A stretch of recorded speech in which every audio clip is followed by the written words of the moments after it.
인천시 사회서비스원에 속한 다양한 복지시설을 만나보고 있죠.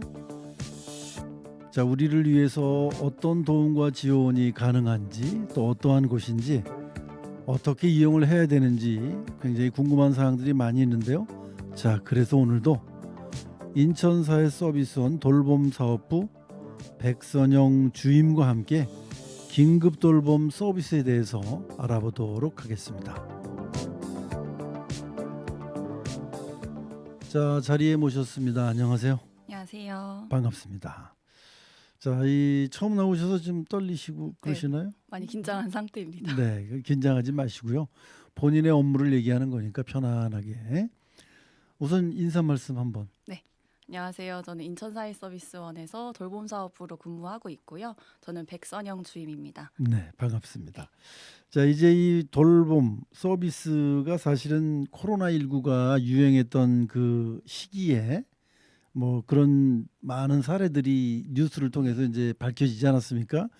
돌봄을 해주던 가족이 코로나에 걸려서 격리돼 있고, 또 거동이 불편한 어르신 장애인들이 혼자 지내다 악화가 돼서 뭐 심각해지는 그런, 또 사망도 하는 그런 케이스도 있었는데, 그때 이제 공공 돌봄의 중요성이 부각이 되기 시작을 하면서 그때 도입이 된 게 돌봄 서비스다. 맞습니까? 네, 맞습니다. 여기까지? 네, 맞습니다. 자, 그래서 이 돌봄 서비스에 대한 얘기를 이제 오늘 해주시기 위해서 자리를 해주셨는데, 그 긴급 돌봄 서비스에 대해서 저는 이제 좀 포괄적으로 얘기했으니까 자세하게 설명을 좀 해주시죠. 네, 사회자님이 너무 잘 설명을 해주셨는데요. 네. 긴급 돌봄 서비스는 말 그대로 긴급한 게 돌봄이 서비스가 제공이 되는 건데요. 네네. 그 대상자는 이제 일상생활에 있어서 갑작스럽게 이제 다치셨거나 낙상 사고가 있으셨거나 혹은 이제 수술이 들어가셔서 퇴원하셨거나 이런 대상자가 있으실 거예요. 혹은 또 주 돌봄자인 배우자나 뭐 보호자께서 입원을 하시거나 사망을 하셨다는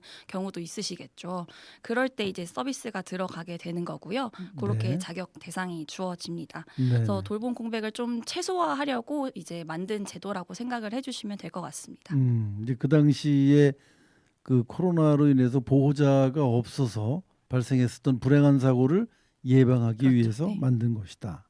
자, 그래서 지금 뭐 사실 그 당시에 굉장히 어려움이 많이 있었기 때문에 이제 발생이 된 제도이긴 한데, 지금 현재 뭐 서비스를 뭐 이용하기 위해서는 뭐 다양한 그 방법이나 그런 것들이 루트가 있을 텐데, 네네. 서비스 어떻게 이용할 수 있는지 네. 소개를 좀 해주시죠. 일단 서비스를 원하시는 대상자분들은 읍명동 행정복지센터에 찾아가서 신청을 해주셔야 합니다. 그래서 행정복지센터에서 그 소득자의 이제 소득 수준을 확인하고 또 대상 자격이 되시는지 또 1차적으로 확인한 다음에 네네. 관련 서류들을 저희 인천 사회서비스원으로 공문으로 발송을 해주세요. 네네. 그럼 저희는 그걸 확인하고 서비스 제공 기간을 매칭하고 이제 서비스 제공이 잘 되고 있는지 모니터링하는 역할을 하고 있습니다. 아까 말씀하신 대로 뭐 질병 부상, 수술 퇴원, 뭐 주 돌봄자가 없을 때 네. 필요하다, 첫 번째.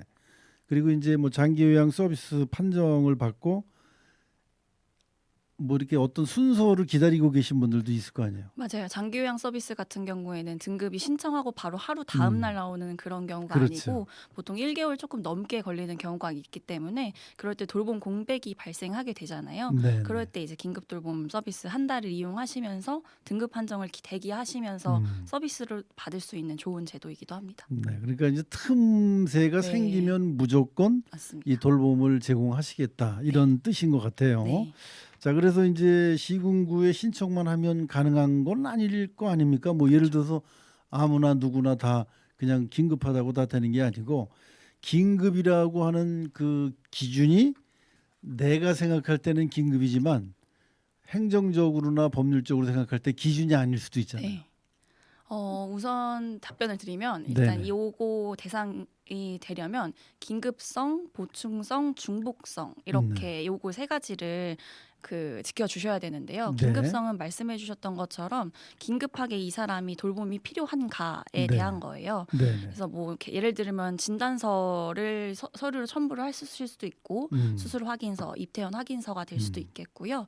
또 이 사람이 긴급 돌봄이 필요한가는 행정복지센터나 혹은 저희 서비스 제공기관에서 네. 현장에 방문을 합니다. 음. 대상자 집에 방문해서 제 자격 요건을 체크를 해드리고 현재 지침에서는 이제 14점 이상이 나오면 이 사람은 돌봄이 필요하다라는 근거가 되거든요. 그런 것도 평가까지 합쳐서 이분들 또 그리고 중복성 다른 공적 서비스를 이용하시면 안 됩니다. 그래가지고 그거까지 세 가지가 합쳐지면 이분들이 긴급 돌봄 대상자가 되실 수 있는 거예요. 네.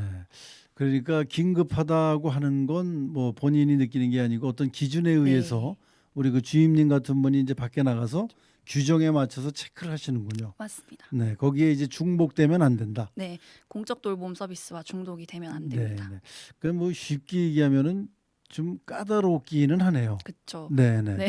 지금 말씀하실 때는 제가 생각하기에 누구나 다 꺼리낌 없이 사용할 수 있는 그런 혜택인지 알고 지원인지 알고 생각을 했더니 그게 아니라 몇 가지 이런 조건들이 맞아요. 있으니까 어떻게 보면 의외로 확대가 좀 덜 될 수도 있다 저는 그렇게 생각하는데 지금 현재 이 긴급 돌봄 서비스가 뭐 100을 완벽하다고 생각하면 지금 뭐 시행 초기라 그렇다고 말씀하실 수 있겠지만 한 10%, 15%뭐 어느 정도 사람들에게 인지가 되고 사용이 되고 있다고 생각하시나요? 주임님이 생각하실 때 전문가나 업무를 담당하고 계신 분의 입장에서.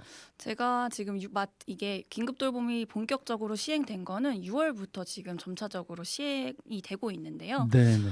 저는 좀 염려를 했던 게 좀 늦게 시작하기도 했고 대상자들이 긴급 돌봄을 좀 인지를 못하면 어떡하나라는 네네. 생각을 했는데 저희 사회서비스원이랑 인천시에서 좀 적극적으로 홍보를 많이 했거든요. 동행정복지센터 공무원분들한테도 이 긴급 돌봄 서비스에 대해 교육도 한번 해드리고 네. 또 재상자분들한테 홍보도 적극적으로 전화 오면 친절하게 해드리고 하니까 지금 저희가 현재 기준으로 확인했을 때 남동구 74건, 부평구 62건, 미추홀 42건 등 지역별로 좀 많이 들어오고 있는 추세예요. 네. 좀 많이 현재로서는 활성화가 되어 있고 85% 정도는 조금 잘하고 있지 않나 이런 생각을 하고 있습니다.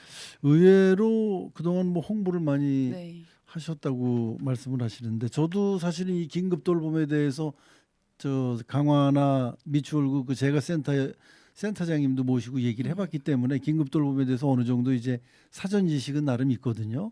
그런데 이제 남동구가 74건, 부평구가 62건, 미추홀구가 42건 정도면 꾸준하게 이게 네. 증가하는 추세인 것 같고 이제 그때 그 센터장님이 나오셔서도 그런 얘기 하셨거든요. 이게 이제 민간 시설이 참여를 함께 해서 이게 시너지 효과가 날 수 있는데 그렇지 못하는 경우가 있다. 이런 말씀을 많이 하셨거든요. 특히나 이제 강화나 미추홀구는 이제 옹진까지 포함이 돼서 이제 하시다 보니까 더 어렵다 이런 얘기를 하셨었는데 이제 민간 시설은 아무래도 뭐 수익과 연관도 되고 해서 어려움이 있는데 잘 협조는 이제 되고 있습니까? 어떻습니까? 저도 좀 초반에 염려스러웠던 점은 민간기관이 이 긴급 돌봄 서비스를 잘 이해하고 협조를 잘 해줄까에 대한 좀 의구심도 있었는데요. 이 보건복지부의 긴급 돌봄 이제 기조 자체가 민간기관과 함께 한다라는 거였기 때문에 인천시에서도 이제 10개 군구가 있으면 최소 1개나 2개 이상 민간기관을 둔다가 지침에 나와 있거든요. 그래서 올해 같은 경우엔 작년과 다르게 민간기관을 저희가 올해 좀 초에 공모 선정을 했고 그 옹진군을 제외하고는 각 구에 1개 혹은 2개 이상이 있어요. 근데 처음에 이제 신청하시고 참여하시는 민간기관 분들도 좀 반신반의하면서 참여를 하셨거든요. 이게 좀 될까? 너무 어렵다. 아니면 뭐 이게 서류가 너무 많다. 증빙 서류가. 그래서 아니다. 장기 요양 하셨던 분들이니까 잘 하실 거다. 이렇게 설득을 하면서 제가 좀 이끌어 나갔는데 지금은 지금 한 3, 4개월 지난 시점을 잘 적응을 하셔서 서비스가 들어오면 연계를 바로바로 5일 이내에 해주시는 편입니다. 네. 이게 제가 알고 있기로는 맞는지 안 맞는지는 모르겠습니다. 그동안 우리 그 인천사회서비스원에 계신 분들을 많이 모시다 보니까 제가 귀동량으로 들은 얘기인데 중장년이지 않습니까 이게? 중장년을 대상으로 하는 거 아닙니까? 일단, 나이 드신 분들은 제외가 되기 때문에 이게 더 어렵지 않느냐 이제 초창기에 그런 얘기들을 많이 하셨거든요. 지금 미추홀구나 강화도 잘 이루어지고 있고 민간하고 협조가 이제 잘 된다는 말씀이시죠? 네, 일단 긴급 돌봄 같은 경우에는 중장년만을 대상으로 하고 있진 않아요. 아 네, 그렇습니까? 그 만 19세 이상 성인 돌봄부터여가지고 네네. 대상자는 19세부터 돌봄이 필요한 사람이어서 좀 어떻게 보면 다른 서비스보다는 대상자가 굉장히 넓은 상태인 거죠. 하지만 뭐 현황적으로 따지면 노인분들이나 중장년분들이 좀 많으신 상태이긴 합니다. 네. 근데 19세 이상인데 본인이 혼자 계신 분들은 그러실 수도 있겠네요. 네, 19세 그쵸. 이상이면 누군가가 보호를 해줘야 네, 되는데 맞아요. 이제 전화 걸어서 나 좀 도와주세요. 이런 경우도 있나요, 그럼? 저희한테 뭐 만 19세 이상이신데 들어오신 분들은 보통 동행정복지센터에서 사례 관리를 하시니까 좀 음, 이분은 좀 필요하실 것 같다 해서 네, 담당 공무원 네. 추천으로 들어오시는 경우는 있는데 대상자분들이 직접적으로 저희 원에 전화해서 연결해달라고 하는 건 조금 저조하긴 네, 합니다. 네. 네, 그러니까 이게 홍보가 좀 조금 더 돼야 될 필요는 있네요. 네, 본인이 필요해서도 그렇죠. 할 수도 있게끔 해야만 많은 그 분들이 함께 누릴 수가 있을 테니까 말이죠. 자, 민간 시설 새로운 영역으로 확장해서 좋고 시민들은 더 나은 서비스를 이용해서 좋고 여러모로 도움을 주는 사업이 아닐까 하는데 이게 마냥 뭐 내가 필요하다고 계속 받을 수 있는 것도 아닐 것 같고 항상 어떤 규정들이 다 있더라고요. 이것도 무슨 규정이 분명히 있겠죠. 네, 네, 맞습니다. 어떤 독소 조항이 있습니까? 아까 말씀드렸듯이 이제 소득은 무관하다라고 말씀을 드리긴 했는데 소득 네, 수준이 저희는 이제 기초생활수급자시거나 네, 차상위 계층이시면 본인 부담료 자체는 없으세요. 그래서 면제시고 저희는 그 이제 건강보험료 납부 기준으로 소득을 확인을 하거든요. 다른 네, 기타 네, 재산을 보고 있지는 않고 건강보험료 납부액에 따라서 본인 부담률이 조정될 수가 있습니다. 그래서 네, 10%, 20%, 이제 100% 이렇게 음, 되실 수가 있고 또 긴급 돌봄 사업이다 보니까 틈새로 돌봄이 들어가는 사업이잖아요. 네, 그러니까 네, 한 달에 72시간 이렇게 음, 정해져 있다는 점을 좀 알아주시면 좋겠습니다. 네, 네, 틈새 그게 네, 중요하군요. 그렇죠. 근데 이제 사실 뭐 지금 말씀하셨는데 건강보험료에 따라서 10%, 20%, 100%가 자기 네, 부담금이죠, 이게? 맞습니다. 그러니까 근데 100%를 부담하더라도 본인이 병원을 가고 뭐 외롭고 힘들고 누군가 돌봄이 필요하면 100%를 내고라도 돌봄을 받으셔야죠. 그렇죠. 그래야 그래서 본인이 악화가 안 될 수 네, 네, 있으니까. 맞아요. 네. 그 대신 이제 72시간에도 더 확장될 수는 없는 겁니까? 어떻게 되는 겁니까? 현재 지침으로서는 한 달 72시간이 이제 음. 한시적으로 들어가는 사항이고 이 서비스 제공 기관에서 판단을 했을 때 이분은 한 달 가지고는 좀 안 된다. 네네. 뭐 노인 장기 요양 등급이 되기가 한 달이 더 남았다라던가 음. 아니면 아직 거동이 안 되시는 분이다. 일상생활 영위를 위해서 한 달 더 필요하다고 하면은 최대 한 달까지, 그러니까 네. 총 2달까지 이용이 가능하십니다. 그러니까 72시간이 이게 다이렉트로 쭉 이어지는 게 아니라 합쳐서 72시간이니까 오늘은 뭐 한 2시간만 봐주세요. 그렇죠. 내일은 뭐 한 3시간만 봐주세요. 이렇게 해서 72시간이니까 시간을 잘 할애를 네. 하면 결국 자기 생활에 불편함이 없겠네요. 네, 보통 이제 그렇게 많이들 쓰시고요. 보통 3시간씩 24일 해서 음. 72시간 정도 이용을 하시고 계세요. 그러니까 한 달 아까 그 요양되기를 기다리셔야 된다고 네, 했으니까 3시간씩 24일 정도면 맞습니다. 뭐 토요일 일요일은 포함이 안 되는 거죠? 쉬는 토요일은 거죠? 포함이 되고 일요일은 이제 휴일로 들어갑니다. 네. 네. 휴일은 돌봄이 안 됩니까? 돌봄은 가능하긴 한데 본인 부담이 발생을 하실 수가 있어요. 네, 네. 네, 아니, 본인 부담이 발생을 해도 휴일에도 내가 그렇죠. 보살핌이 필요한 사람도 있거든요. 네, 네, 자, 그러면 정리를 하겠습니다. 토요일까지는 이용이 가능하고 일요일에 만약에 도움이 필요하면 본인 부담금이 좀 올라간다. 네, 본인 그렇게. 부담료를 내고 이용하실 네, 수 네, 네. 있다. 알겠습니다. 그러니까 100%입니까 그때? 본인 부담 30분당 1,500원씩입니다. 30분당. 네, 네, 알겠습니다.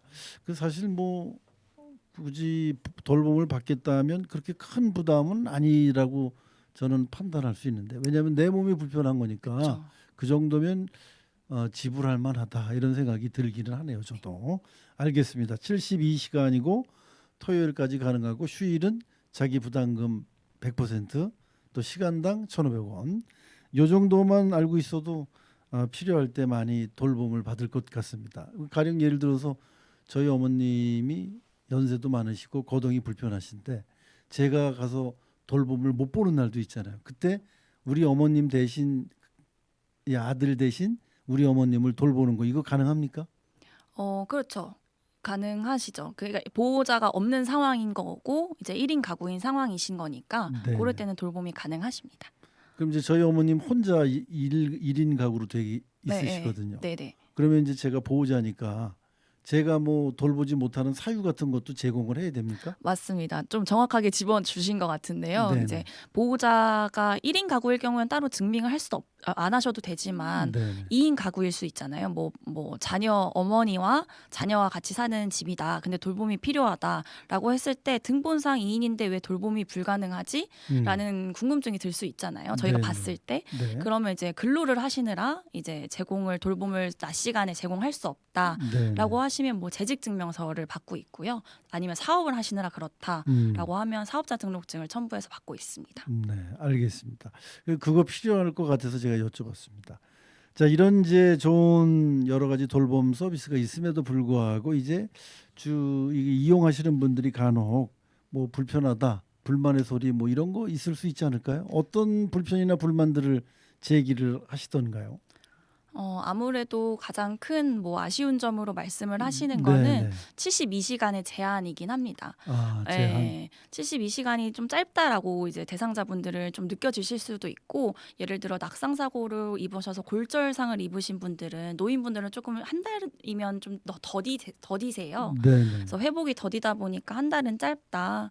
좀 더 많이 늘려달라라고 하시는데 아무래도 이 사업 자체가 긴급적으로 한시적으로 드러나다 보니까 거기에 포인트를 맞춰서 조금 한 달에 초점을 맞춘 사업이긴 합니다. 네, 그래서 네. 조금 저희도 좀 더 두고 봐야 될 것 같긴 합니다. 네, 그럼 앞으로 72시간이 변동될 여지는 있습니까?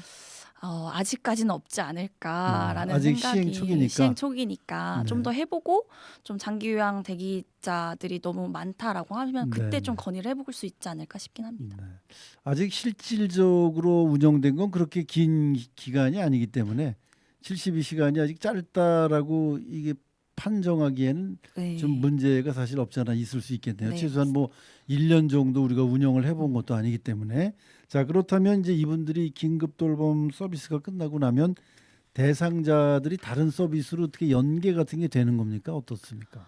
일단 기본 대상자들이 일상생활이 가능하다라고 하면 저희는 종결을 하고 있고 네. 아니면 이분들이 판단을 했을 때 서비스 제공기관에서 이분들은 좀 사례 관리가 필요하거나 아니면 좀 노인 맞춤 서비스가 필요할 것 같다라고 판단이 되시면 이제 연계를 잘 해주시거든요. 네. 그래서 뭐 반찬 서비스를 연계를 해주시던다든지 네. 아니면 제가 맞춤 돌봄 서비스로 이제 연계를 해주신다든지 아니면 장기요양 등급을 판정이 안 계신 분이면 긴급 돌봄으로 들어왔으니까 이분을 장기요양 등급까지 신청해서 똑같은 요양보호사 선생님이 나갈 수 있도록 연계까지 해드리면서 돌봄 공백을 좀 최소화하는데 저희도 좀 맞춤 포커스를 두고 있긴 합니다. 네. 그러니까 본인 우리 그 주임님의 시각이 아니라 돌봄을 받고 있는 분의 시각을 최대한 배려하겠다라는 그런 말씀이신 것 같습니다. 맞습니다. 그러니까 본인이 이런 정책 돌봄 정책 이제 운영을 하고 계시잖아요.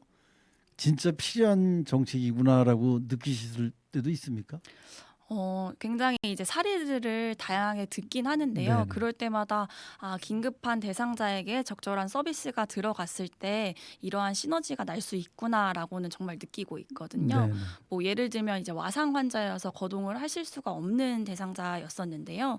그래서 이게 이제 행정복지센터에서 저희한테 연계가 되어가지고 서비스 제공기관에서 서비스를 나갔는데 이제 한번 현장 방문했을 때 바퀴벌레가 너무 수도 없이 나오고 이제 왜냐하면 거동을 하실 수가 없으니까 네, 영양 네. 공급도 잘 안 되어 있는 상태이셨대요.